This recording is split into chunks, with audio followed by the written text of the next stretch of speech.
Jatkoon hankkeen päätavoitteena oli edistää Pohjois-Pohjanmaan mikro- ja yksinyrittäjien työhyvinvointia ja jaksamista. Tämä vaikuttaa myönteisesti myös yritysten tuottavuuteen ja kilpailukykyyn haastavissa ja poikkeuksellisissakin tilanteissa.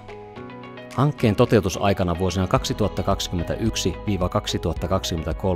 mukana oli kaikkiaan 60 mikro- ja pienyrittäjää. Kyllä siihen lähti uteliaalla mielellä, että mitä se tuo tullessaan ja avoimin mieli ottaa vastaan. Että tässä se on kokenut niin monenlaista, että mielellään kuuntelee mitä se tulee ja ottaa siitä opiksi. Hankkeessa yrittäjillä oli mahdollisuus osallistua yksilötyön ohjaukseen, ryhmätyön ohjaukseen sekä tarvittaessa elintapaohjaukseen. Yksilötyön ohjauksessa yrittäjillä oli mahdollisuus käsitellä esimerkiksi työnhallintaan tai kuormitukseen liittyviä asioita luottamuksellisesti ammattilaisen kanssa. Sain tosi paljon konkreettisia apuja esimerkiksi ajanhallintaan, työtehtävien priorisointiin.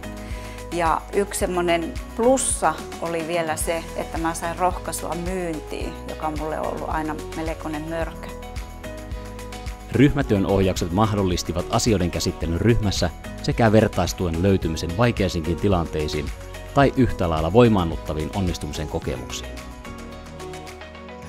Elintapaohjauksessa yrittäjillä oli mahdollisuus jäsennellä ja lisätä omaa hyvinvointiaan ravitsemuksen, liikkumisen ja levon kannalta kokeneen ammattilaisen kanssa.